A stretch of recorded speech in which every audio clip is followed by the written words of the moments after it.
আসসালামু আলাইকুম সবাইকে, কেমন আছো সকল? আশা করছি সবাই অনেক অনেক ভালো আছো। আলহামদুলিল্লাহ আমিও ভালো আছি। আজকে তোমাদের অর্থনীতির প্রথম ক্লাসে সবাইকে আমি আরিফা ইসলাম জানাচ্ছি স্বাগতম। আজকে আমরা অর্থনীতির খুব ইম্পর্টেন্ট আর ইন্টারেস্টিং একটা টপিক সম্পর্কে একটু আলোচনা করব। তার আগে হচ্ছে আমি সবাইকে বলবো একটু তাড়াতাড়ি ক্লাসে জয়েন হয়ে যাওয়ার জন্য, কারণ যেহেতু অর্থনৈতিক ক্লাস, আমরা জয়েন হয়ে যাওয়ার পরে যদি কিছু টপিক পড়িয়ে ফেলার পরে যদি কেউ জয়েন হও, তাহলে হয়তো পিছনের বিষয়গুলো বা পিছনের টপিকগুলো বা লাইনগুলো থিমগুলো বুঝতে তোমাদের একটু সমস্যা হতে পারে। তো এই জন্য তোমাদের হচ্ছে সবাইকে আমি রিকোয়েস্ট করছি যে একটু কাইন্ডলি তাড়াতাড়ি ক্লাসে জয়েন হয়ে যাবে, এবং সাথে সাথে তোমাদের যারা বন্ধুরা আছে যারা এখনো ক্লাসে জয়েন হয়নি, কাইন্ডলি তাদেরকেও একটু মেনশন করে দেবে যাতে তারাও তাড়াতাড়ি ক্লাসে জয়েন হয়ে যায়। ঠিক আছে? তো হচ্ছে আর হচ্ছে আমরা আমাদের জায়গা থেকে ক্লাসটা একটু শেয়ার করে দিই, যাতে করে হচ্ছে যারা এখনো ক্লাসে জয়েন হতে পারেনি তারা যেন কাইন্ডলি তাড়াতাড়ি জয়েন হয়ে যেতে পারে। ওকে, তো হচ্ছে আজকে আমাদের অর্থনীতির প্রথম ক্লাস তোমাদের 26 ব্যাচের জন্য। আজকে আমরা খুব ইন্টারেস্টিং, খুব ইম্পর্টেন্ট আর বলা যায় যে খুব টাফ একটা টপিক নিয়ে আলোচনা করব। টাফ বললাম এই কারণে যে সবার কাছে যেহেতু অর্থনীতি সাবজেক্টটা অনেকের কাছে নতুন থাকে ইন্টারমিডিয়েটে এসে, তো ওই টাইমটাতে এই সাবজেক্টটা একটু আমাদের কাছে মনে হয় যে এটা হয়তো আমার দ্বারা হবে না, কিন্তু বিষয়টা কি জানো, একদম সহজ, একদম ইজি ওয়েতে আমরা বোঝানোর চেষ্টা করব, আমরা জানার চেষ্টা করব। সো এই জানার জন্য বা বোঝার জন্য তোমাদের যেটা করতে হবে সেটা হচ্ছে তোমাদের একটু তাড়াতাড়ি ক্লাসে জয়েন হয়ে যেতে হবে, আর অনেক বেশি ক্লাসে রেসপন্স করতে হবে। কারণ তুমি যদি রেসপন্স না করো, তুমি যদি না বলো যে আমি এখানে বুঝতে পেরেছি বা এখানে বুঝতে পারিনি, তাহলে আমার জন্য বিষয়টা একটু টাফ হয়ে যায় যে সামনে আগানো বা ওই বিষয়টাকে আবার আরেকবার তোমাদেরকে বোঝানো বা ওই বিষয়টা সম্পর্কে আরেকবার বলা। ঠিক আছে? তো হচ্ছে আমি সবাইকে বলছি একটু তাড়াতাড়ি ক্লাসে জয়েন হয়ে যাও। আজকে আমাদের পড়ার টপিকটা হচ্ছে কি বলতো, দ্বিতীয় অধ্যায়, অর্থনীতির প্রথম পত্রের দ্বিতীয় অধ্যায়ের একটা টপিক, সেটা হচ্ছে যোগান। ঠিক আছে? তো হচ্ছে আমরা খুব তাড়াতাড়ি মেইন টপিকে চলে যাব। যারা ক্লাসে জয়েন হয়ে গিয়েছো তারা কাইন্ডলি আমাকে একটু জানিয়ে দাও। ঠিক আছে? আর তোমরা সবাই কেমন আছো আমাকে সেই বিষয় সম্পর্কে একটু বলো। ওকে, আচ্ছা আচ্ছা।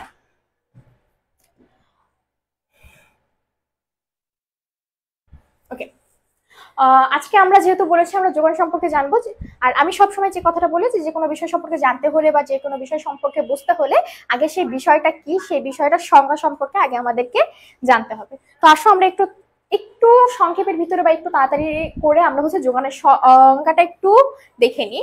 আচ্ছা দেখো, এখানে তোমাদেরকে বিস্তারিত অনেক কিছু লেখা আছে, কিন্তু যেহেতু এই অর্থনীতিটা একটা টপিক ওয়াইজ সাবজেক্ট, আমরা একদম লাইন বাই লাইন ধরে পড়বো না, আমরা মেইন টপিকগুলো একটু জানার চেষ্টা করব। তোমাদের যেহেতু ক্লাস শেষে ক্লাসের বা ক্লাস লেকচার পিডিএফ শিট দিয়ে দেওয়া হবে, তো তোমরা একটু কাইন্ডলি বিস্তারিত পড়ে নেবে। আমি তোমাদেরকে হচ্ছে যে মেইন টপিকগুলো বুঝতে হবে সেই বিষয়গুলো আমি তোমাদেরকে বুঝিয়ে দিচ্ছি। ঠিক আছে? আচ্ছা, ফার্স্ট পেজটা আমি তোমাদেরকে একটু ডিটেলসে বলি, কারণ যেহেতু আমরা টপিকটা শুরু করছি, এটা আমাদের জন্য একটু গুরুত্বপূর্ণ। ঠিক আছে? ওকে,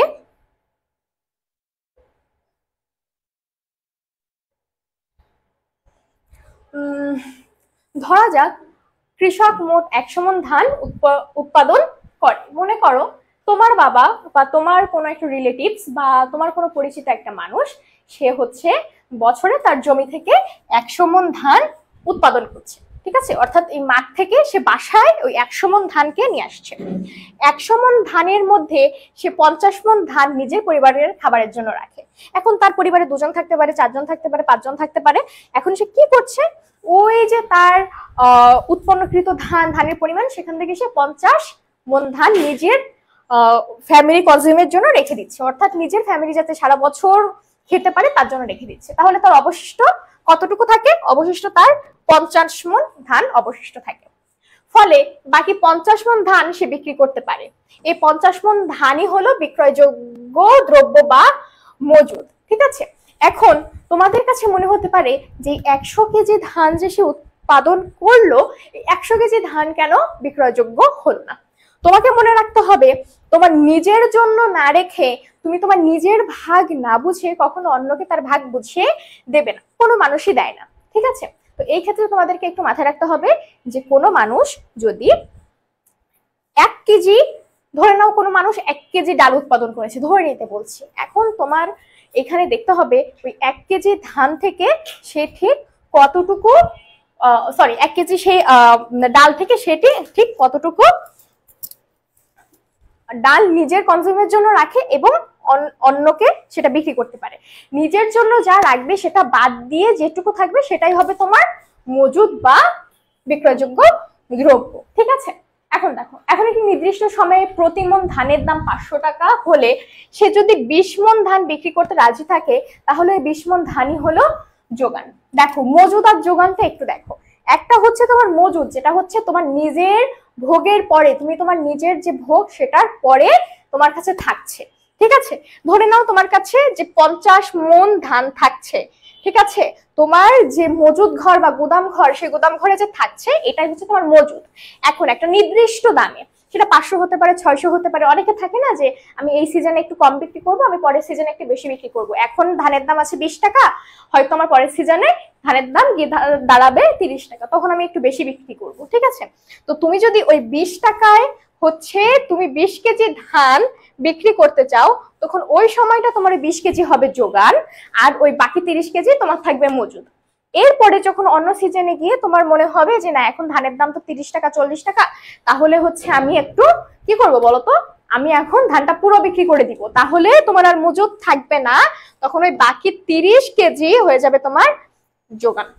ঠিক আছে, দেখো ওকে, সাধারণত কোনো দ্রব্যের বিক্রয়যোগ্য পরিমাণকে যোগান বলে, এটা সাধারণত আমরা বলি, কিন্তু অর্থনীতিতে না যোগান চাহিদা এগুলো সব একটা আলাদা আলাদা ডেফিনেশন আছে। কি আমরা একটু দেখি, কিন্তু অর্থনীতিতে যোগান ধারণাটা একটি বিশেষ অর্থে ব্যবহৃত হয়। অর্থনীতিতে কোনো নির্দিষ্ট সময়ে একটি নির্দিষ্ট দামে বিক্রেতা কোনো দ্রব্য যে পরিমাণ বিক্রি করতে প্রস্তুত থাকে তাকে সে দ্রব্যের যোগান বলে। তোমরা একটু খাতায় নোট করবে, ঠিক আছে, যাতে করে তোমাদের পরীক্ষার সংজ্ঞা আসে তোমাদের যাতে কোনো প্রবলেম না হয়, ঠিক আছে।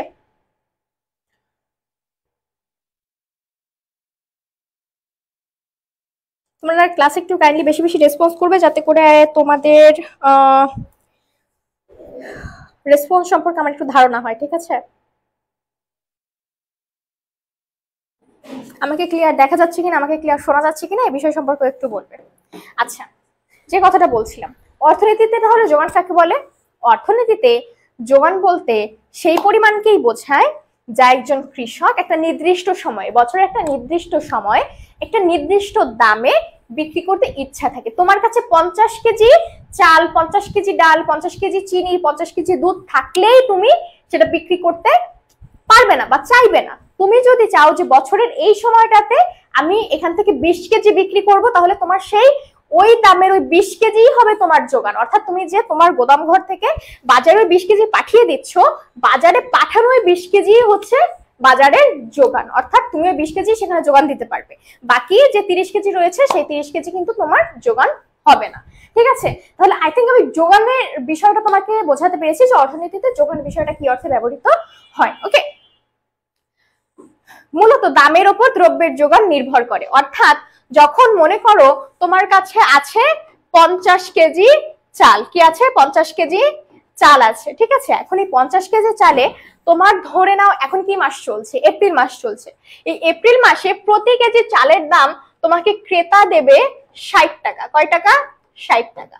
এখন তুমি মনে করছো এই 60 টাকায় তুমি এই 50 কেজি থেকে 15 কেজি বিক্রি করবে, ঠিক আছে, 15 কেজি বিক্রি করবে, ঠিক আছে। এখন যদি দেখো একদিনে বা এক রাতে বা রাতারাতি বা হচ্ছে একটা সিজন পরে এই 60 টাকার ব্যাপারটা হয়ে গেল 70 টাকা, তখন কিন্তু তুমি আর সেই 50 কেজি চাল মার্কেটে 15 কেজি চাল মার্কেটে সাপ্লাই দেবে না, বা মার্কেটে তুমি দেবে না কি হিসেবে, তোমার যোগান হিসেবে। তখন তুমি চাইবে কি এই 50 কেজির জন্য তুমি 30 কেজি চাল দিতে চাইবে। অর্থাৎ তুমি নিজেই ভেবে নাও তো, যখন তুমি তোমার গাছের কোন একটা বিষয়, কোন একটা ফল বা কোন একটা সবজি উৎপন্ন করছো, তখন যদি তুমি দেখো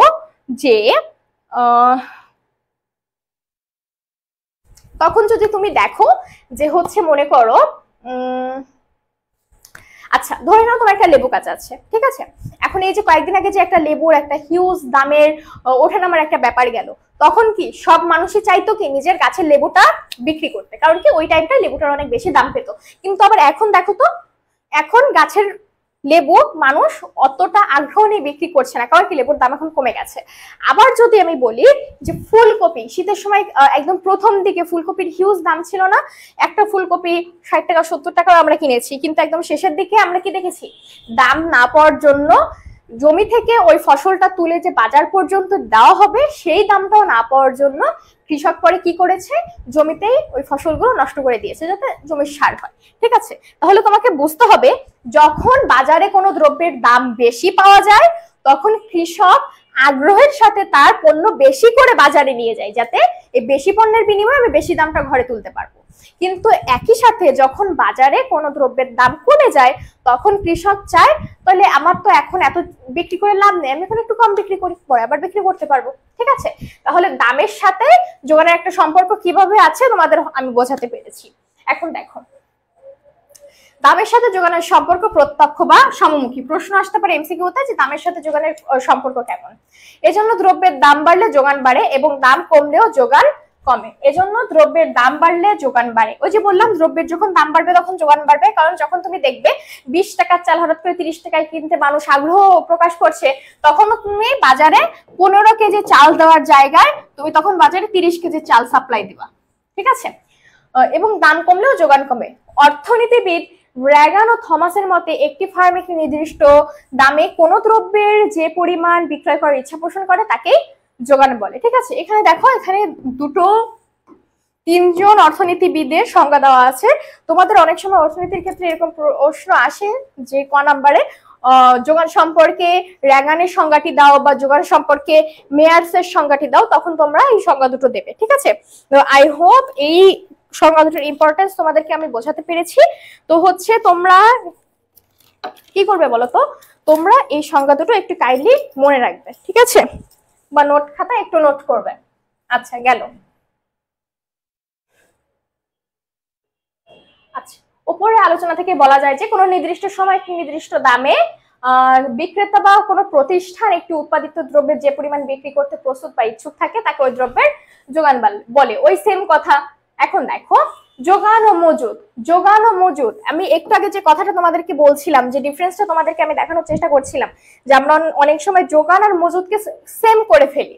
যোগান কি আর মজুদ কি? মজুদ হচ্ছে যেটা তুমি ঘরে রেখে দেবে, ঘরে রেখে দেবে। ঠিক আছে, উৎপাদনের পর ঘরে রেখে দেবে।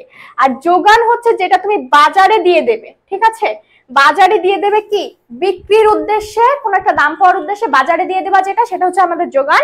আর মজুদ হচ্ছে যেটা তুমি ঘরে নিজের কাছে রেখে দেবে পরবর্তীতে বিক্রি করার জন্য। আচ্ছা দেখো এখানে একটু ডিটেলস বলছে যে যোগানোর মজুদ ভিন্ন অর্থে ব্যবহার করা হয়। সাধারণত বিক্রয় দ্রব্যের যে পরিমাণ বাজারে বর্তমান থাকে তাকে হচ্ছে মজুদ বলে। এখন কথা হচ্ছে তোমরা এখন বলবা যে বাজারে বর্তমান থাকে, বাজারেই তো বর্তমান থাকবে। দেখো তোমার কাছে 30 কেজি চাল এক্সট্রা আছে, তোমার 20 কেজি চাল তুমি হচ্ছে বিক্রির জন্য বাজারে দিয়ে দিয়েছো।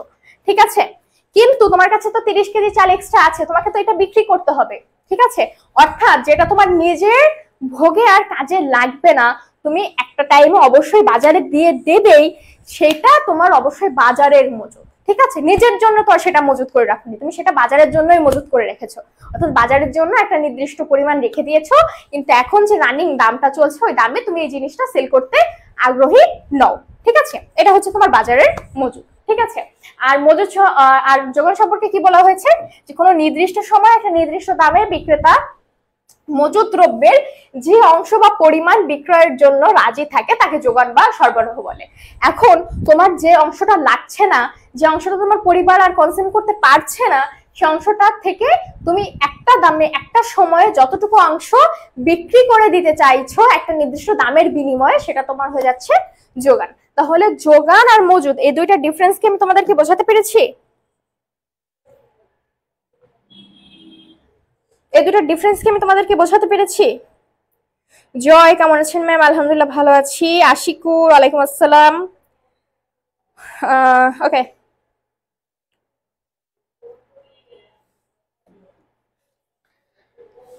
আচ্ছা যোগান আর মজুদ গেল। এখন দেখো মজুদ আর যোগানের তুলনা অর্থাৎ পার্থক্য। দেখো পার্থক্য হচ্ছে আমি তোমাদেরকে যেরকম বলেছি ঠিক সেরকম, এখানে জাস্ট তোমাদেরকে একটু বিস্তারিত বলে দেওয়া আছে যে কোন একটা নির্দিষ্ট সময় মোট পরিমাণ দ্রব্য বাজারে বর্তমান থাকে তাকে মজুদ দ্রব্য বলা হয়। কিন্তু সরবরাহ হলো মজুদ দ্রব্যের অংশবিশেষ যা বিক্রেতা একটি নির্দিষ্ট দামে বিক্রি করে থাকে। উদাহরণ হচ্ছে বাজারের একজন বিক্রেতার 70 টন চাল আছে, অর্থাৎ ধরে নাও সে উৎপাদন করেছে কত টন, 100 টন।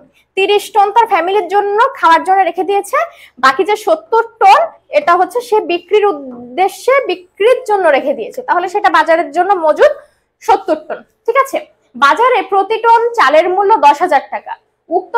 উক্ত দামে বিক্রেতা 40 টন চাল বিক্রি করতে ইচ্ছুক, অর্থাৎ ওই দামে ওই সময় সে হচ্ছে 40 টনে 70 থেকে 40 টন সে বিক্রি করবে, তাহলে থাকে কত, 40।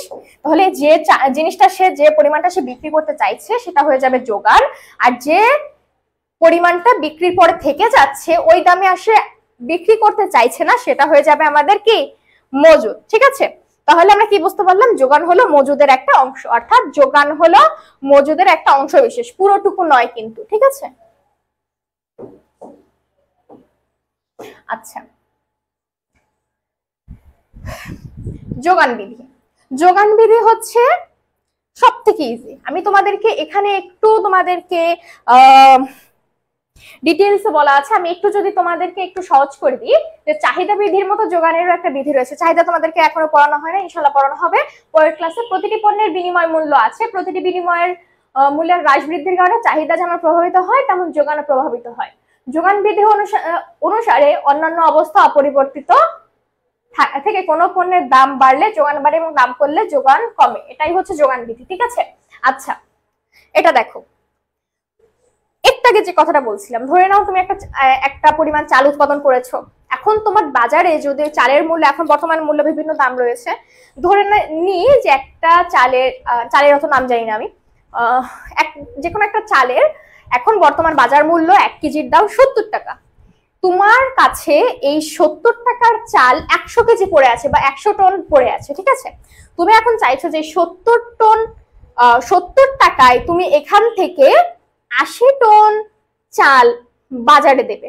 ঠিক আছে, বা হচ্ছে 50 টন চাল বাজারে দেবে বা 30 টন চাল বাজারে দেবে, তোমার যে যতটুকু ইচ্ছা।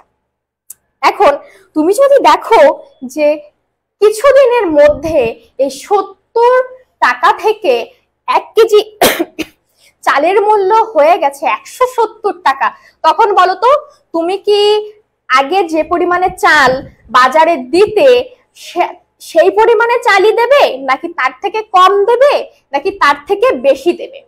ধরে নাও তুমি তোমার চাল একজনের কাছে আজকে বিক্রি করেছো 5 কেজি 70 টাকার বিনিময়ে, তোমার কাছে এখনো অনেক চাল আছে, 10 কেজি 20 কেজি 70 কেজি 100 কেজি। এখন কাল এসে তুমি বাজারে দেখতে পাচ্ছ যে কালকে যে চালের দাম 70 টাকা ছিল আজকে সেই চালের দাম 170 টাকা, তাহলে কি তুমি আর সেই 5 কেজি চাল বিক্রি করবে, নাকি এর থেকেও কম বিক্রি করবে, নাকি বেশি বিক্রি করবে? বলো তো, বলো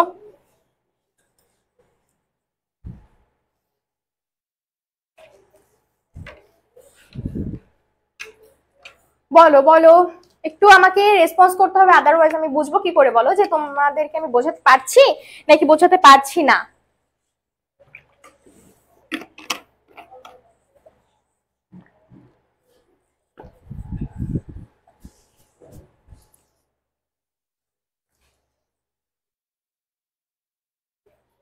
যারা ক্লাসে আছো কাইন্ডলি একটু রেসপন্স করো। আচ্ছা আমি বলে দিচ্ছি, যখন তোমার দাম বাড়বে তখন তুমি অবশ্যই সেই 5 কেজি থেকে চেষ্টা করবে একটু বেশি কি কর বাজারে রপ্তানি দেওয়ার, সরি বাজারে হচ্ছে সাপ্লাই দেওয়ার। ঠিক আছে, তাহলে এটাই হচ্ছে আমাদের যোগান বিধি। যখন তুমি দাম বাড়বে তোমার যোগানের পরিমাণও বাড়বে, যখন তোমার দাম কমবে তোমার যোগানের পরিমাণও কমবে, অর্থাৎ দাম আর যোগান এই দুটো হচ্ছে কি সমমুখী। দাম আর যোগান এই দুটো হচ্ছে সমমুখী, দাম আর যোগান এই দুটো হচ্ছে সমমুখী, অর্থাৎ যখন বাজারে তোমার কোনো দ্রব্যের দাম বাড়বে সেই দ্রব্যের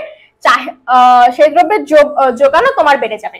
অর্থাৎ তাহলে আমরা কি বুঝলাম যে দাম আর যোগান হচ্ছে সমমুখী, দাম আর যোগান হচ্ছে সমমুখী, অর্থাৎ যখন দাম বাড়ে তখন কি করে যোগানও বাড়ে। যখন দাম কমে যায় কোনো দ্রব্যের তখন যোগানও কমে যায়। ঠিক আছে, এটাই হচ্ছে চাহিদা বৃদ্ধি বা ল অফ সাপ্লাই বা হচ্ছে চাহিদা বৃদ্ধির নিয়ম বা যোগানের নিয়ম, যে যখন তোমার দাম বাড়বে তখন তুমি বেশি সাপ্লাই দিবে বা বাজারে বেশি বিক্রি করতে আগ্রহী থাকবে, যখন তোমার দাম কমে যাবে তখন তুমি কি করবে, তোমার যোগানটাও কমে যাবে। এখন দেখো যোগান বিধিকে তীর চিহ্নের সাহায্যে নিম্নভাবে দেখানো যেতে পারে। দেখো এখানে পি দ্বারা বোঝানো হচ্ছে প্রাইস আর এস দ্বারা হচ্ছে সাপ্লাই। অর্থাৎ পি দ্বারা যদি আমরা দাম বোঝাই, এস দ্বারা যদি হচ্ছে আমরা যোগান বোঝাই, তাহলে যখন আমাদের দাম বাড়ে, দেখো অ্যারোটা একটু খেয়াল করো, যখন আমাদের দাম বাড়ে তখন আমাদের যোগানও বাড়ে, যখন আমাদের দাম কমে তখন আমাদের যোগানও কমে। ঠিক আছে, আর অন্যান্য অবস্থায় স্থির থাকে বলতে হচ্ছে কোনো দুর্যোগ থাকবে না, বাজারের কোনো কিছু সংকট থাকবে না। ঠিক আছে, এইসব বিষয়কে বোঝানো হচ্ছে। আর এখানে তোমাদেরকে ডিটেলসে দেওয়া হয়েছে যে পি মানে কি, এস মানে কি, আর ঊর্ধ্বগতি নিম্নগতি। এই অ্যারোটা মানে হচ্ছে নিম্নগতি আর এই অ্যারোটা মানে হচ্ছে ঊর্ধ্বগতি। ঠিক আছে, এখন দেখো ওকে, অধ্যাপক মার্শালের মতে অন্যান্য সবকিছু অপরিবর্তিত থেকে যদি কোনো দ্রব্যের দাম বাড়ে তাহলে তার যোগান বাড়বে আর দাম কমলে যোগান কমবে। ঠিক আছে, আচ্ছা এবার দেখো যোগান বিধির ব্যাখ্যা। এই যে এক একজন বিখ্যাত অর্থনীতিবিদের আমরা সংজ্ঞা দিয়ে দিই, এটা কিন্তু একটা কারণ আছে, পরীক্ষায় চলে আসতে পারে যে অধ্যাপক মার্শালের যোগান বিধির যে সংজ্ঞাটা সেটা লেখো। ঠিক আছে, এখন দেখো যোগান বিধির ব্যাখ্যাটা আমরা একটু আলোচনা করি। যোগান বিধিকে দুই ভাবে ব্যাখ্যা করা যায়। এমসিকিউ প্রশ্ন আসতে পারে যোগান বিধিকে কয় ভাবে ব্যাখ্যা করা যায়।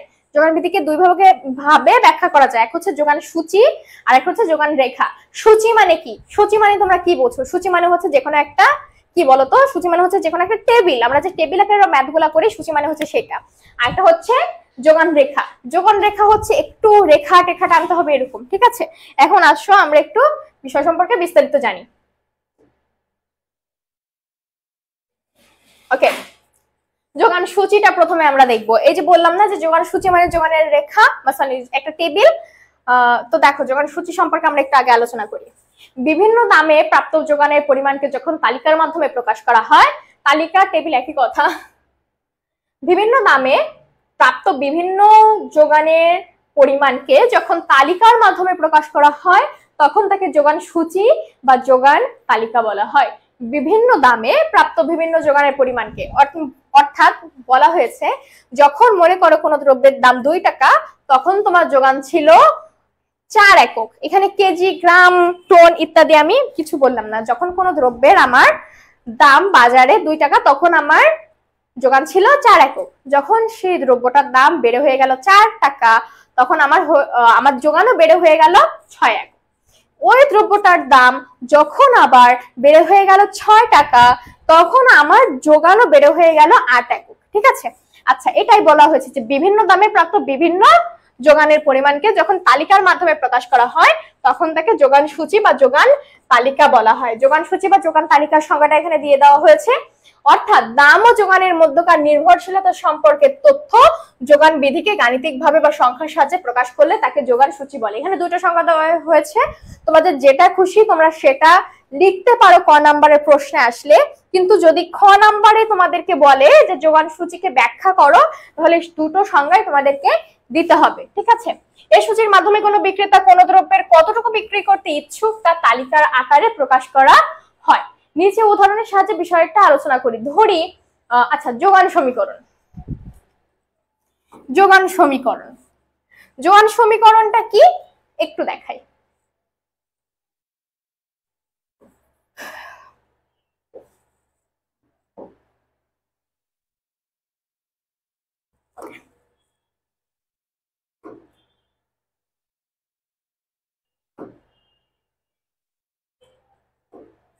আচ্ছা যোগান সমীকরণটা কি দেখো,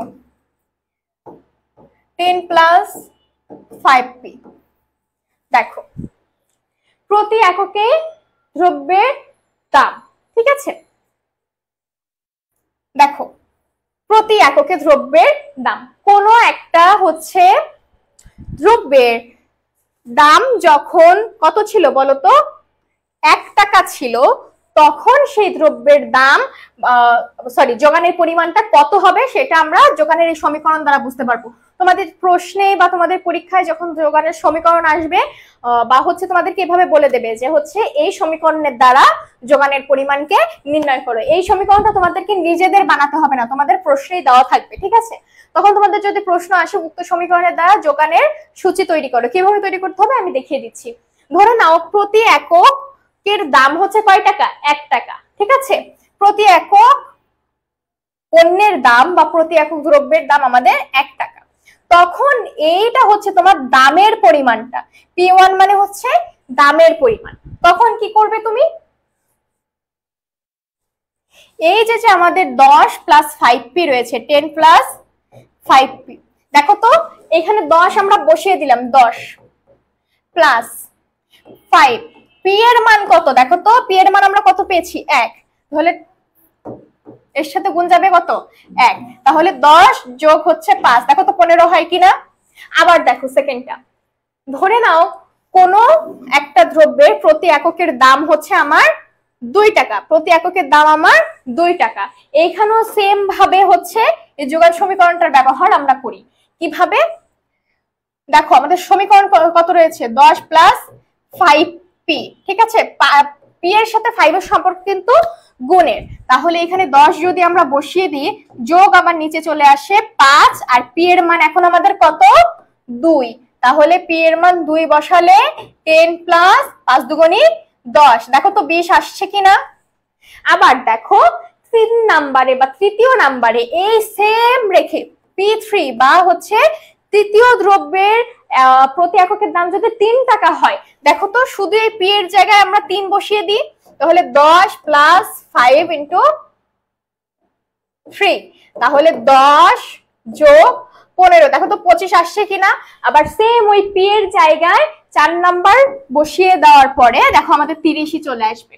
অর্থাৎ আমাদের যে দাম থাকবে সেই দামের জন্য আমাদের যে চার্টটা দেওয়া থাকবে যে 1 একক 2 একক 3 একক 4 একক, সেই দামটা আমরা শুধু p এর জায়গায় বসিয়ে দেব, আর তখন আমরা কি পাবো?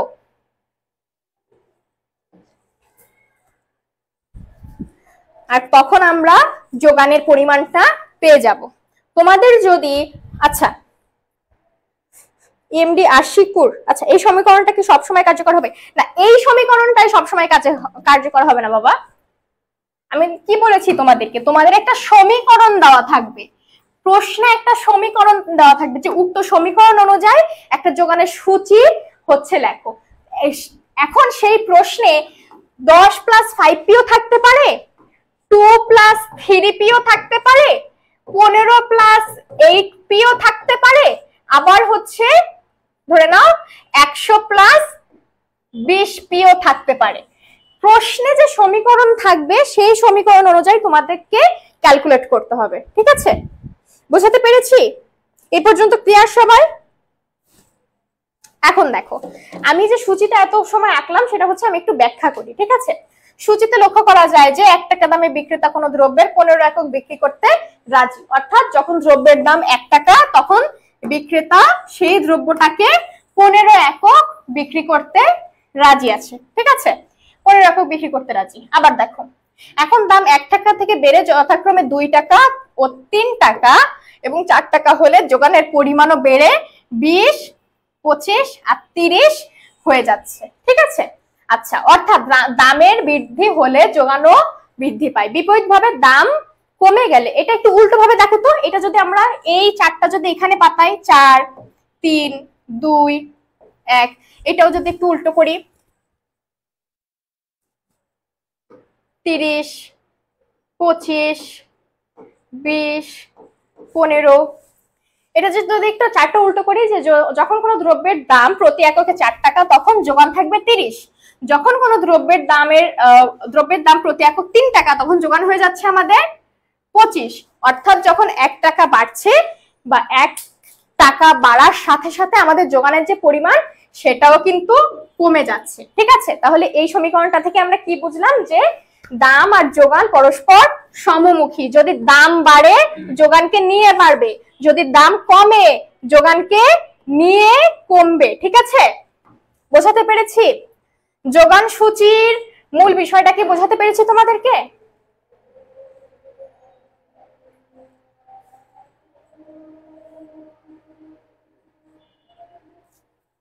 আচ্ছা, এত সময় আমরা দেখলাম যোগান সূচি, আমরা এত সময় দেখলাম হচ্ছে যোগান রেখা। এখন আমরা একটু আলোচনা করি হচ্ছে এত সময় যোগান সূচি আর যোগান বিধি নিয়ে আলোচনা করলাম। এখন একটু আমরা আলোচনা করি যোগান রেখা নিয়ে। ঠিক আছে, রেখা মানে হচ্ছে আমাদের একটু যেখানে আঁকিবুকির বিষয় থাকবে সেইটাই। ঠিক আছে, অনেক স্টুডেন্ট আমি দেখেছি যে কয়েক দিন পরে বা কয়েক মাস পরে হচ্ছে কোনটা বিধি কোনটা রেখা, যোগান সূচিকে বলে এটা হচ্ছে যোগান রেখা, আর যোগান রেখাকে বলে এটা তো যোগান সূচি। তো তোমাদেরকে মনে রাখতে হবে যেটা সূচি সেটা একটা টেবিলের ভিতরে থাকবে, আর যেটা রেখা সেটা তো একটা রেখার মতনই থাকবে। ঠিক আছে,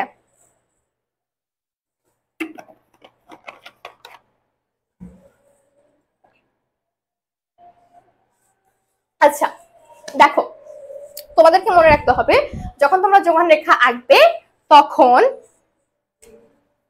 আমাদের যে ভূমি অক্ষটি থাকবে, ভূমি অক্ষ কি আমি আরেকটু বলি,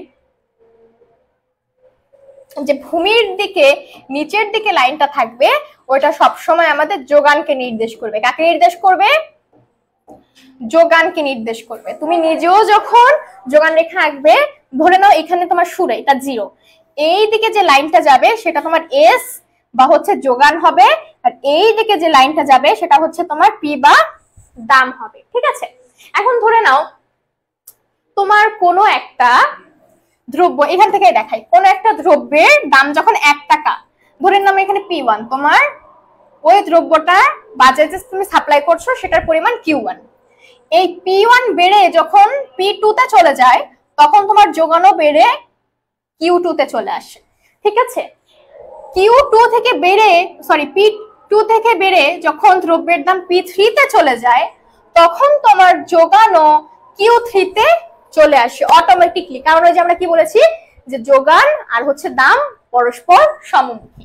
আবার দেখো, P3 থেকে বেড়ে যখন দাম P4 এ চলে যায় একই সাথে তোমার দ্রব্যের যোগানও P3 থেকে বেড়ে Q3 থেকে বেড়ে Q4 এ চলে আসে।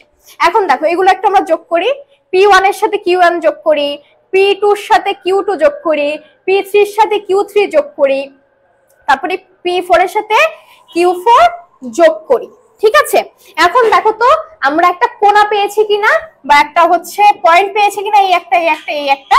এখন আমরা কি করব, এই বিষয়গুলো যোগ করে দেব। ঠিক আছে, অর্থাৎ P1 আর PQ দুটো রাশি পরস্পরকে ছেদ করে কিসে? পরস্পরকে এ বিন্দুতে ছেদ করে। P2 আর Q2 পরস্পরকে বি বিন্দুতে ছেদ করে। P3 আর Q3 পরস্পরকে সি বিন্দুতে ছেদ করে, আর P4 আর Q4 পরস্পরকে ডি বিন্দুতে ছেদ করে। ঠিক আছে, এইটাই হচ্ছে তোমাকে এখানে একটু কি বলে এটাকে ডিটেইলসে তোমাকে জাস্ট আলোচনা করে দেওয়া হয়েছে।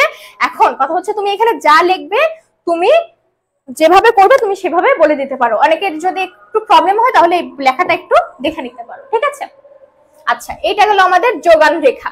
যোগান রেখা তাহলে আমি তোমাদেরকে বোঝাতে পেরেছি। একটু রেসপন্স করতে হবে যে যোগান রেখাটা তোমরা বুঝতে পেরেছো কিনা।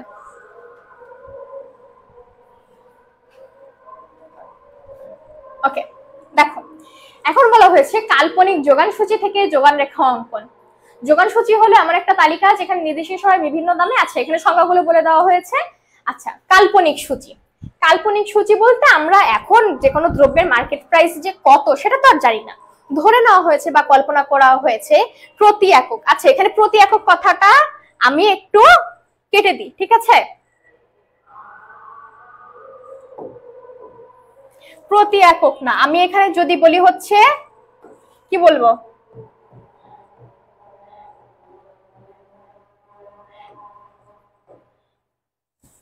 ঠিক আছে, 1 কেজি চালের দাম যখন এখানে প্রতি এককের জায়গায় আমি দিলাম ধরে নাও 1 কেজি। ঠিক আছে, 1 কেজি চালের দাম যখন আমার 1 টাকা তখন যোগান ছিল আমার কতটুকু? 10। আমি ধরে নিলাম এখানে 10 কেজি। যোগানের পরিমাণ কোয়ান্টিটি অফ সাপ্লাই, এখানে দাম নাই, দাম কথাটা কেটে দেবে। ঠিক আছে, ধরে নাও 1 কেজি চালের দাম যখন আমার ছিল 1 টাকা তখন আমি বাজারে সাপ্লাই দিতাম কত? 10 কেজি। 1 কেজি চালের দাম, এটা কিন্তু টাকা, ঠিক আছে? যখন ছিল আমার 1 টাকা, তখন আমি বাজারে সাপ্লাই দিতাম 10 কেজি। যখন আমার 1 কেজি চালের দাম হয়ে গেল 2 টাকা, তখন আমি বাজারে সাপ্লাই দিই 20 কেজি। কারণ ওই যে বললাম, দাম বাড়লে আমার অটোমেটিক যোগান বাড়বে। 1 কেজি চালের দাম যখন আমার 3 টাকা, তখন আমি যোগান দিই হচ্ছে 30 কেজি।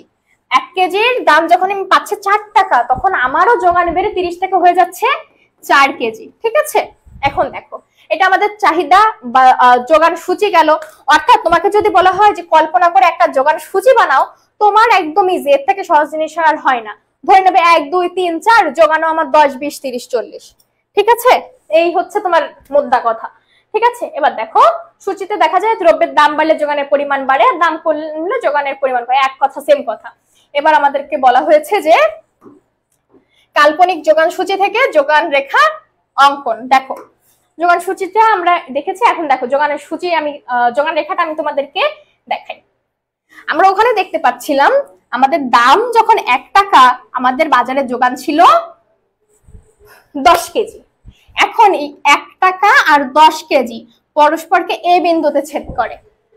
আবার আমাদের দাম যখন 1 টাকা থেকে বেড়ে 2 টাকা হলো, তখন আমাদের যোগানের পরিমাণও 10 থেকে বেড়ে 20 কেজি হলো।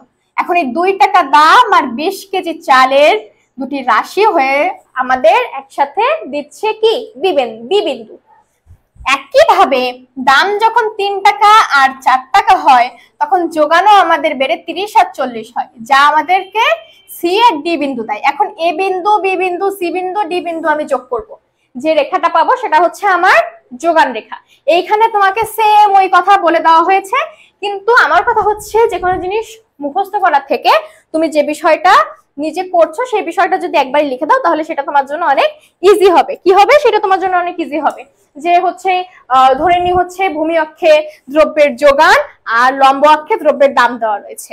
এখন দ্রব্যের দাম যখন 1 টাকা, তখন যোগানের পরিমাণ 10 একক। দ্রব্যের দাম যখন 2 টাকা, যোগানের পরিমাণ 20 একক। এবং দ্রব্যের দাম যখন 3 এবং 4 টাকা, যোগানের পরিমাণ 30 এবং 40 একক। এখন এই সকল রেখা আমাদেরকে A B O C D বিন্দু দেয়, ঠিক আছে? এই বিন্দুগুলো যোগ করে আমরা যে রেখাটি পাই সেটা হচ্ছে আমাদের যোগান রেখা। শেষ। দেখো, আমি কি দেখেছি? আমি কি একবার ওখানে দেখেছি? আমি কিন্তু দেখি নাই। তুমি যা লিখবা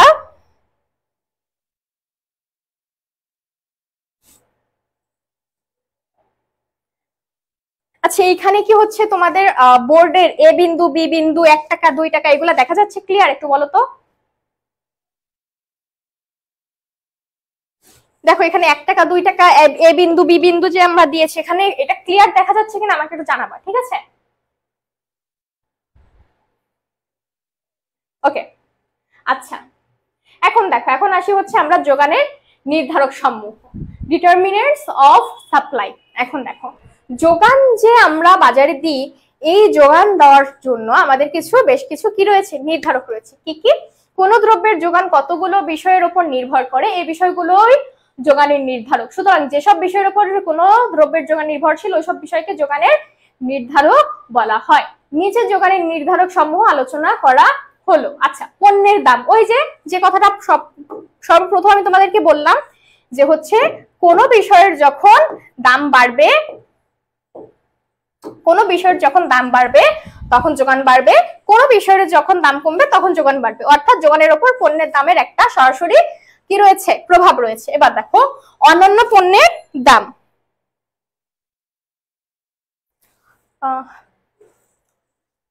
ভাই আচ্ছা, এখন দেখো,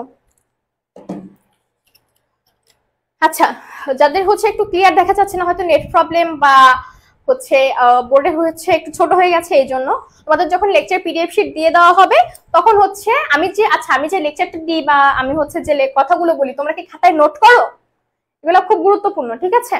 একটু গুরুত্বপূর্ণ। আর তোমাদের যখন লেকচার শিটটা দিয়ে দেওয়া হবে, তোমরা কাইন্ডলি একটু মিলিয়ে পড়ার চেষ্টা করবা, তাহলে বিষয়টা তোমাদের জন্য একটু ইজি হবে। কি হবে? বিষয়টা তোমাদের জন্য একটু ইজি হবে, ঠিক আছে? এখানে অনেক ছোট করে হয়তো প্রিন্ট হয়, এই জন্য। আচ্ছা, নেক্সট টাইম আমরা একটু বড় করার চেষ্টা করবো, ওকে? আচ্ছা দেখো, এখন পরের বিষয়টা দেখো, অন্যান্য পণ্যের দাম। সংশ্লিষ্ট অন্যান্য দ্রব্যের দাম বিবেচনা করে যোগানকে প্রভাবিত করে। যেমন চিনির বিকল্প গুড়ের দাম। আচ্ছা, চিনিও মিষ্টি, গুড়ও মিষ্টি, কিন্তু স্বাস্থ্যের জন্য গুড় ভালো। এখন গুড়ের দাম বেশি বলেই মানুষ চিনি খায়। এখন ধরে নাও চিনির দাম 100 টাকা, গুড়ের দাম 220 টাকা ধরে নাও। এখন তুমি যদি দেখো কোনোদিন হঠাৎ করে গুড়ের দাম 80 টাকায় চলে গেছে আর চিনির দাম 100 টাকায় রয়ে গেছে, তখন তুমি কি করবা বলো তো? তখন তুমি ওই গুড়টাকেই খাবা বা ওই গুড়টাকেই কেনার চেষ্টা করবা, ঠিক আছে? তাইলে যখন মানুষ দেখবে যে মানুষের কি গুড়ের উপরে এত চাহিদা, তখন মানুষ কিন্তু সরাসরি গুড়টাকে প্রডিউস করবে, গুড়টাকে হচ্ছে মানুষ বাজারে দেওয়ার চেষ্টা করবে, বিক্রেতারা বাজারে দেওয়ার চেষ্টা করবে। তাহলে কি বুঝলাম যে অন্য পণ্যের দাম যখন ধরা যাক যে পণ্যটা আমার উৎপাদন করতে কম খরচ হচ্ছে কিন্তু আমি বেশি লাভ পাচ্ছি, সেই পণ্যটার দাম যদি আমরা একটু ভালো পাই তাহলে আমরা সেই পণ্যটা কি করি, নিয়ে নেওয়ার চেষ্টা করি। যেমন দেখো চিনির বিকল্প গুড়ের দাম করলে চিনির যোগান কমবে, ঠিক আছে? যখন তুমি দেখবে যে চিনির তোমার ওইভাবে তুমি দামটা পাচ্ছ না, তোমার এক কেজি চিনি তোমার বাজার পর্যন্ত আনতে তোমার খরচ হয়ে যাচ্ছে 110 টাকা, কিন্তু তুমি বাজার থেকে 1 কেজি চিনিতে কখনোই 100 টাকার উপরে তুলতে পারছো না, তখন কিন্তু তুমি কি করবা, এই চিনির যোগানটা তখন অটোমেটিক কমে যাবে, ঠিক আছে?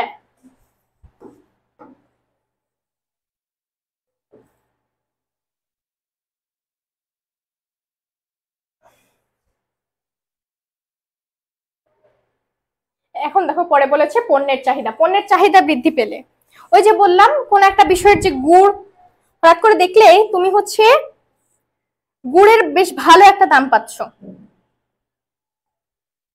ঠিক আছে? অর্থাৎ দেখা গেল যে তোমার গুড়ের চাহিদা খুব বেড়ে গেছে, ঠিক আছে? গুড়ের চাহিদা খুব বেড়ে গেছে, তখন কিন্তু তোমার কি হবে, বাজারে যখন চাহিদা বেড়ে যাবে তখন দাম বৃদ্ধি পাবে, ঠিক আছে? মানুষ যখন দেখবে ওই যে রোজার সময় যে যখন মানুষের একটু লেবু টেবু প্রয়োজন ছিল তখন দেখছো হুট করে দাম বাড়াই দিছে। এই জন্য বলা হয় যে যখন হচ্ছে পণ্যের চাহিদা বৃদ্ধি পাবে তখন পণ্যের দাম বৃদ্ধি পাবে। আর কি আমরা কি জানি যে দাম যখনই বৃদ্ধি পায় তখনই আমাদের যোগানও বৃদ্ধি পায়, তাইলে আমাদের পণ্যের চাহিদা যোগানের উপরে একটা অন্যতম প্রভাব বিস্তার করে।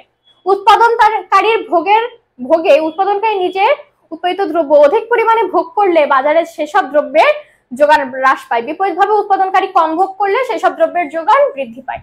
ওই যে বললাম 100 কেজি চাল উৎপাদন করে তুমি যদি তোমার পরিবারের জন্য 50 কেজি চাল রেখে দাও, 100 কেজি চাল উৎপাদন করে পরিবারের জন্য যদি 50 কেজি চাল রেখে দাও, তাহলে তুমি বাকি 50 কেজি চাল বাজারে দিতে পারবে বা সাপ্লাই দিতে পারবে, যোগান দিতে পারবে।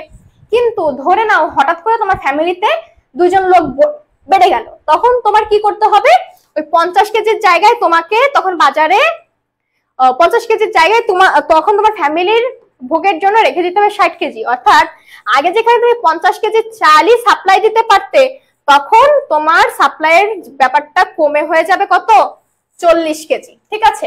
তাহলে বিষয়টা কি গেল যে উৎপাদনকারীর ভোগে উৎপাদনকারী নিজের উৎপাদিত দ্রব্য অধিক পরিমাণে ভোগ করলে বাজারে দ্রব্যের যোগান হ্রাস পায়, আবার কম ভোগ করলে, আবার ধরে নাও তোমার ফ্যামিলি থেকে 2 জন লোক ঢাকায় চলে আসলো, এখন তোমার ভোগই হচ্ছে 40 কেজি, তাহলে তুমি এই 60 কেজি বাজারে দিয়ে দিতে পারবে, তখন তোমার কি হবে, তখন তোমার বাজারে সাপ্লাইটা বাড়বে। আচ্ছা, সময় পর্যাপ্ত সময় না দেওয়া না হলেও অনেক সময় চাহিদা অনুযায়ী যোগান দেওয়া সম্ভব হয় না। আচ্ছা, ধরে নাও তোমার হচ্ছে কোনো একটা বিষয় তুমি চাইছো, খেজুরের গুড়, ঠিক আছে? খেজুরের গুড় আমরা সবাই জানি হতে একটা বেশ ভালো একটা প্রসেসের ভিতর দিয়ে যেতে হয়, প্রথমে রস সংগ্রহ করা, সেটাকে জাল করা, সেটাকে প্রসেস করে তো আমাদের হাত পর্যন্ত পৌঁছে দেওয়া। এখন এখানে ধরে নাও এখানে আমাদের টাইম লাগে 7 দিন, হ্যাঁ? এখন আমরা এখানে 7 দিন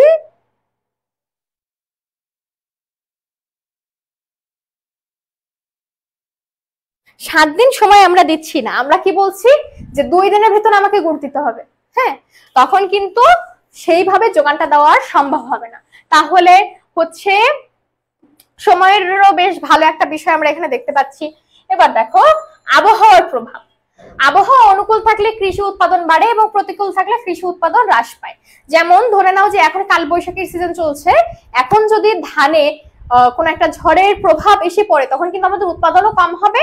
যেহেতু আমাদের উৎপাদন কম হবে সেহেতু আমাদের কি নিজেদের চাহিদা মিটিয়ে বাজারে যে পরিমাণটা আমরা দেব সেই পরিমাণটাও কিন্তু বেশ খানিকটা আমাদের কমে যাবে। কি হবে, বেশ খানিকটা আমাদের কমে যাবে, ঠিক আছে? তাহলে আবহাওয়ার প্রভাব একটা বেশ বড় একটা জায়গা জুড়ে রয়েছে। কর ও ভর্তুকির প্রভাব। আচ্ছা ধরে নাও এই যে দেখো যুক্তরাষ্ট্র আমাদের সকল পণ্যের উপরে বেশ বড় একটা অঙ্কের কর আরোপ করেছে বা ভর্তুকি আরোপ করেছে। এই টাইমটা কিন্তু আমাদের কি এই যে একটা দেশ থেকে আরেকটা দেশে রপ্তানি করা আমদানি করা বিষয়গুলোতে আমাদের কি একটু ঝামেলায় পড়তে হবে, কারণ কি বেশ ভালো একটা অ্যামাউন্টের বা ভালো একটা পার্সেন্টেজের কর আমাদের উপরে দিয়ে দেওয়া হয়েছে।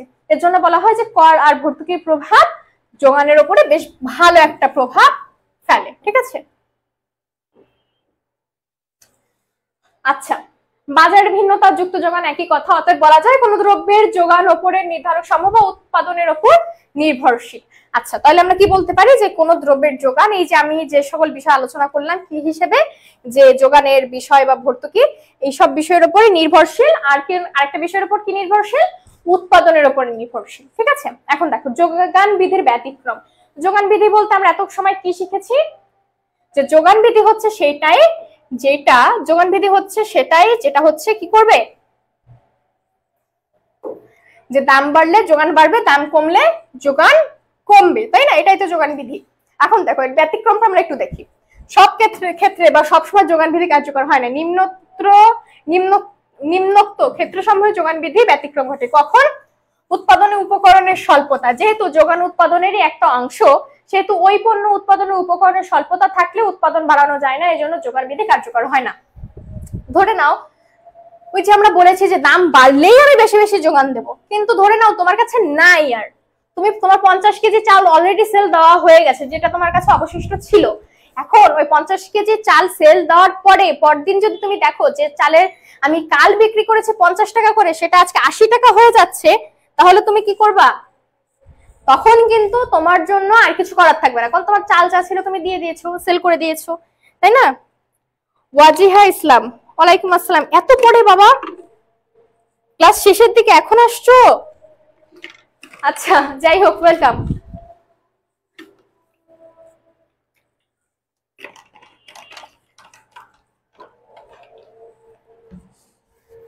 আচ্ছা দেখো, ভবিষ্যতে দাম বৃদ্ধির প্রত্যাশা। ওকে দেখো, ধরে নাও তোমার কাছে ওই যে বললাম 50 কেজি চাল আছে, কিন্তু কালকে যে চাল তুমি 60 টাকায় বিক্রি করছো, আজকে দেখলা তার দাম 70 টাকা হয়ে গেল। এখন তুমি যদি একটু চালাক হও, তুমি মনে করছো কি কালকে ছিল 60 টাকা, আজকে হয়ে গেছে 70 টাকা, তাহলে হয়তো কাল বা পরশু আমার এই চালের দাম আমি 80 টাকা বা 90 টাকা পেতে পারি। এই ভাবনায় তুমি আর এই 60 টাকার পরের দিন 70 টাকায় চাল বিক্রি করলে না, তাহলে কি হলো, দাম বাড়লো কিন্তু তোমার যোগান আর তুমি দিলে না। কিসের আশায়? পরবর্তীতে একটা ভালো দামের আশায়। ঠিক আছে, আর একটা দেখো যে সীমাবদ্ধ যোগানের কিছু কিছু পণ্য আছে যেগুলোর উৎপাদন বাড়ার আর সম্ভাবনা নেই। যেমন ধরো যে হচ্ছে জয়নুল আবেদিনের এক একটা চিত্রকল্প বা শিল্পকর্ম বা পুরাতন মুদ্রা, পুরাতন ডাক টিকিট, এর দাম যতই বাড়ুক, হ্যাঁ একটা ডাক টিকিটের দাম তুমি যদি 1 কোটি 2 কোটি 3 কোটি টাকাও দাও, এখন কিন্তু সেই ধরনের ডাক টিকিট তুমি নতুন করে উৎপাদন করতে পারছো না, প্রডিউস কিন্তু আর করতে পারছো না। ঠিক আছে, সেই ক্ষেত্রেও যে আমাদের যোগান বিধির ব্যতিক্রম ঘটতে দেখা যায়। কর নীতি, কোন পণ্যের উপর কর আরোপ করলে এমনিতেই দাম বাড়ে, ওই ক্ষেত্রে পণ্যের দাম বাড়লেও যোগান বাড়ে না। ঠিক আছে, যে কথাটা একটু আগে আমি বললাম তোমাদেরকে। এরপর রয়েছে প্রযুক্তিগত উন্নয়ন, অর্থনৈতিক মন্দা। ঠিক আছে, ধরো দেশে অর্থনৈতিক মন্দা চলছে, তখন তোমার পকেটে টাকা নাই, তুমি জিনিসপত্র কিনবা কি করে? ঠিক আছে, তখন কিন্তু যোগান বিধি কার্যকর হয় না। তাহলে দেখো উপরিউক্ত আলোচনা থেকে এটা সুস্পষ্ট যে সর্বক্ষেত্রে যোগান বিধি কার্যকর হয় না, অর্থাৎ যোগান রেখা সর্বদা বাম থেকে ডানে ঊর্ধ্বগামী হয় না। অর্থাৎ আমরা সবসময় কি জানি যে যোগান রেখা এই দিক থেকে এই দিকে হয়, অর্থাৎ তোমার কি বলে এটাকে, মানে বাম দিকে নিচে ডান দিকে ঊর্ধ্বগতি এরকম হয় না, একটু কম বেশিও হতে পারে। ঠিক আছে, ওকে পরে দেখা যাক কি বলা হয়েছে। আচ্ছা এখন একটা আলোচনা করি যোগান অপেক্ষক নিয়ে। ঠিক আছে, অপেক্ষকের সাহায্যে দ্রব্যের দামের সাথে যোগানের পরিমাণকে সরাসরি সম্পর্কে দেখানো হয়, তাকে যোগান অপেক্ষক বলে। আচ্ছা আবার পড়ি, যে অপেক্ষকের সাহায্যে দ্রব্যের দামের সাথে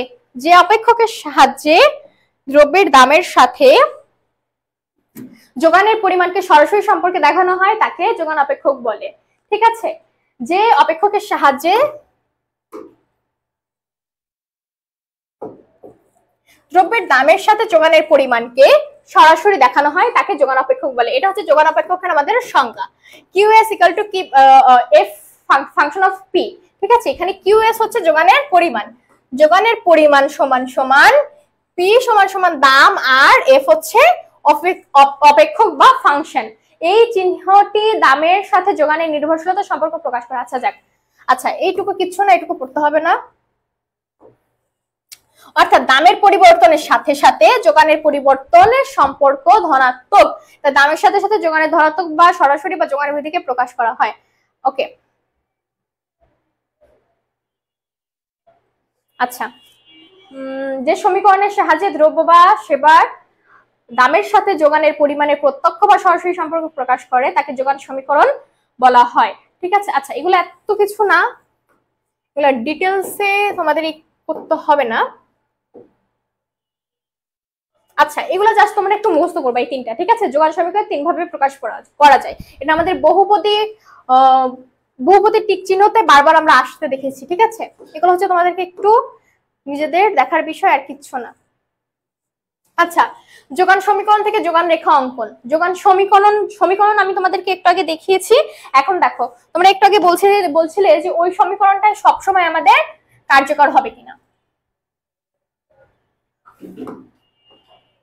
এখন দেখো, যে সমীকরণের চলকের ঘাত পাওয়ার বা মাত্রা একের সমান তাকে একঘাত দিন। আচ্ছা এগুলো হচ্ছে তোমার একটা সংজ্ঞা, ইম্পর্টেন্ট না। ধরি একঘাত বিশিষ্ট যোগান সমীকরণ হলো এটা। ঠিক আছে, এখানে অন্য একটা যোগান সমীকরণ দিয়ে দিয়েছে। এখানে যোগান এস, অহীন চলক, দাম পি। আচ্ছা গেল, এসব তোমাকে অত দেখতে হবে না।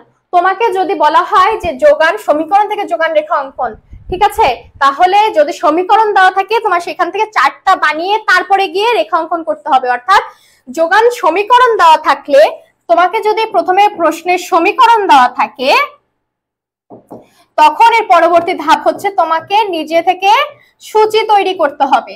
সূচি তৈরির পরবর্তী ধাপ হচ্ছে তোমাকে রেখা অঙ্কন করতে হবে। ঠিক আছে, এখন আসো সমীকরণ থেকে কি করে সূচি নির্ণয় করতে হয়। ঠিক আছে, ধরে নি মিনিমাম 3 থেকে 4টা তোমাদেরকে দাম নিতে হবে। তুমি 3টাও নিতে পারো, তুমি 4টাও নিতে পারো। ঠিক আছে, 2টার কম তুমি নিও না।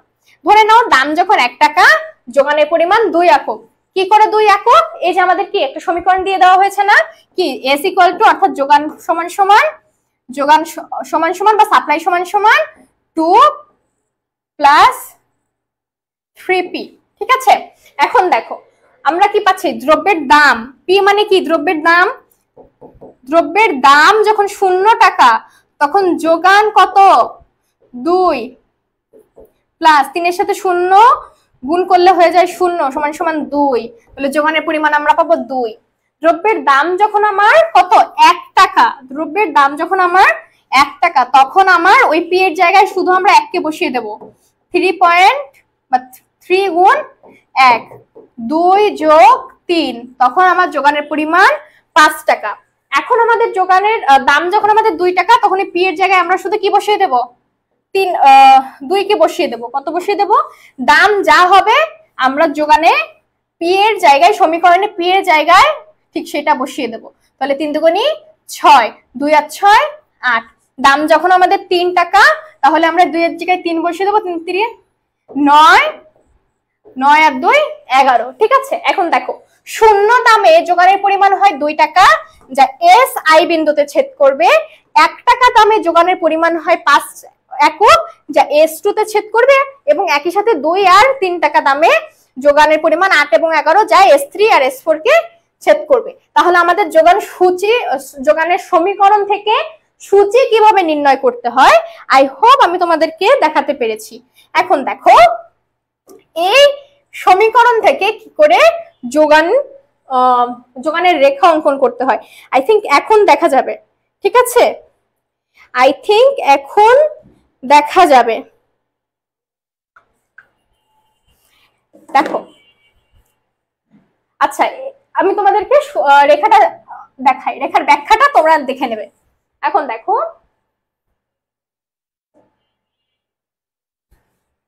কি বলেছিলাম, দাম যখন 0 টাকা আমাদের যোগান তখন 2 একক। এই 0 আর 2 পরস্পরকে S1 বিন্দুতে ছেদ করে।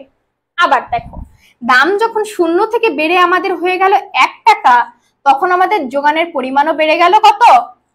2 থেকে 5-এ। এই 1 আর 5 পরস্পর S2 বিন্দুতে ছেদ করে। আবার দাম যখন বেড়ে যথাক্রমে 2 টাকা এবং 3 টাকা হয়ে গেল, তখন আমাদের যোগানও 5 থেকে বেড়ে 8 টাকা আর 11 টাকা হয়ে গেল, যা S3 আর S4 বিন্দুকে ছেদ করে।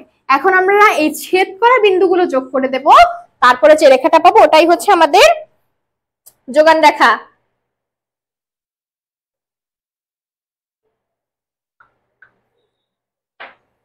ঠিক আছে, এটাই আমাদের যোগান রেখা। তাহলে আই থিংক হচ্ছে তোমাদেরকে আমি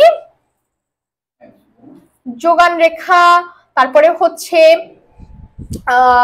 কাল্পনিক সূচি থেকে যোগান রেখা অঙ্কন, যোগান সূচি, যোগান কি বলে এটাকে,